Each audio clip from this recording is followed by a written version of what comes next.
I always believed wisdom came from books, teachers, or long nights of reflection. But when I stumbled upon the writings of Ibn Arabi, everything I thought I knew about divine understanding began to crumble. He said that true wisdom is not something you learn, it's something that awakens within you when your heart becomes silent enough to hear. At first, I didn't understand what that meant. But one night, while reciting dhikr in solitude, something shifted. It was as if the world stopped breathing for a moment, and I could feel every heartbeat of creation inside me. The sound of the wind became a verse. The flicker of a candle became a message. Ibn Arabi taught that every event in life, every person we meet, is a mirror reflecting Allah's secret back to us. The more I surrendered, the more I saw patterns I never noticed before, guidance hidden in pain, blessings disguised as loss. He called it the unity of being, that there is no separation between the seeker and the sought, between love and the beloved. The real key, he wrote, is to stop searching for answers outside and start listening within. That's where divine wisdom hides, in the quiet center of your own heart.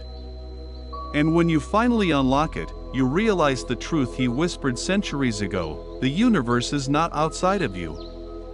Look inside yourself, everything that you want, you already are. That night I couldn't sleep. The words of Ibn Arabi echoed in my head like a whisper from eternity. When the heart becomes pure, the veil between you and truth disappears. I walked outside, the air heavy with silence, and suddenly every sound carried meaning, every breath was a sign. I realized that divine wisdom isn't a flash of light from the sky, it's the slow unveiling of what has always been within. The secret that changes everything is not a spell, not a ritual, not a hidden scripture, it's surrender. When I stopped demanding answers and simply said, "Ya Allah, guide me," life itself became the teacher. Every pain showed me patience, every joy reminded me of gratitude, every loss whispered that nothing truly leaves you if it led you closer to him. Ibn Arabi's way was not about escaping the world but seeing the divine reflected in everything, in the laughter of a child, in the breaking of dawn, even in the terror of regret. That's when I understood, unlocking divine wisdom is not reaching somewhere higher, it's returning home to the place where your soul first heard his name. Days turned into months, and I kept following that inner pull, the silent compass Ibn Arabi spoke about. I stopped chasing signs in the sky and started seeing them in the smallness of life, in the way the sunlight touched the wall, in the way strangers appeared at the perfect moment, in how prayers I never said out loud were answered through coincidence. I began to live as if every moment carried a secret message from Allah, written in the language of experience. The more I listened, the clearer it became. Wisdom was never about knowing more, it was about being more. Being present.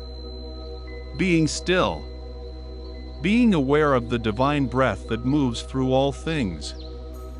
One evening, I sat by the river as the sun dissolved into gold, and I remembered Ibn Arabi's words, "Between you and him, there is only you. Remove yourself, and he is revealed." I closed my eyes, and for the first time, there was no separation, no me, no seeking, no noise.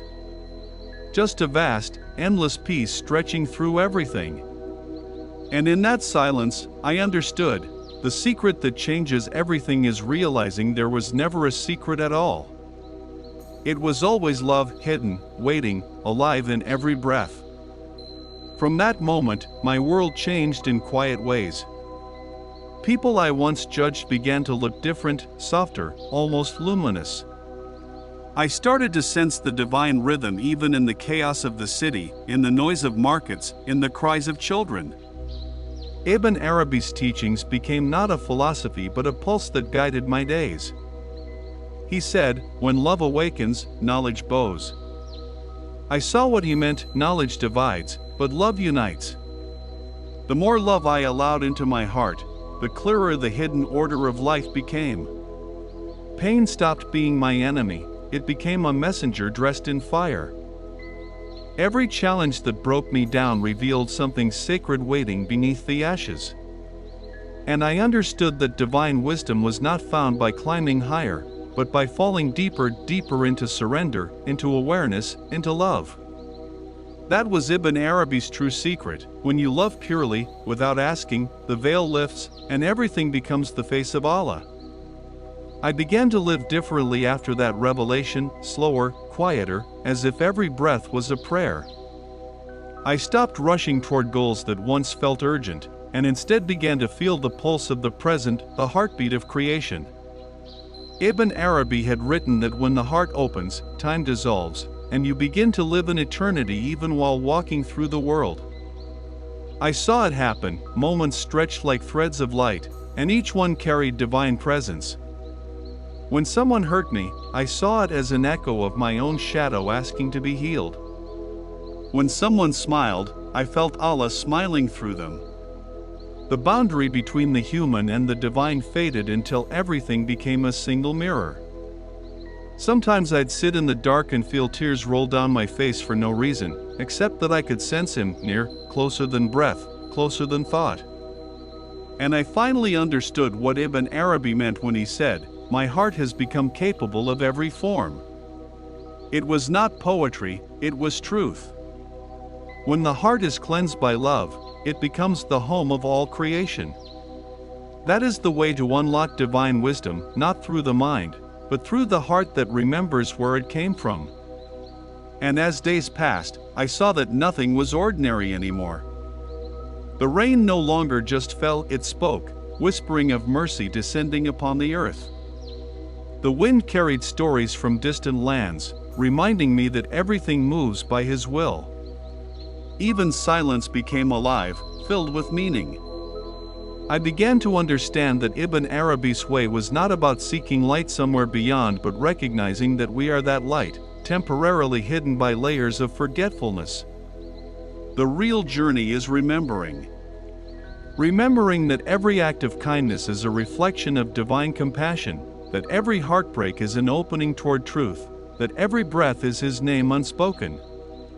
I learned to see the sacred even in the broken, an old man feeding pigeons, a child laughing in the dust, a weary traveler looking at the stars.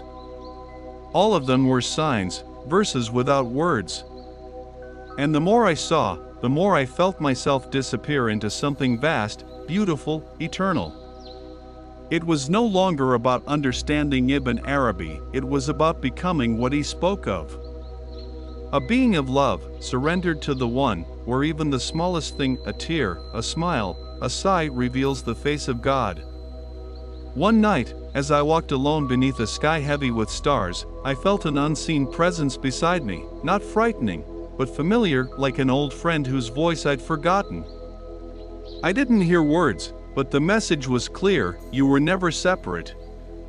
My knees weakened, and I sank into the sand, realizing that all my life I had been praying to reach something that had never left me.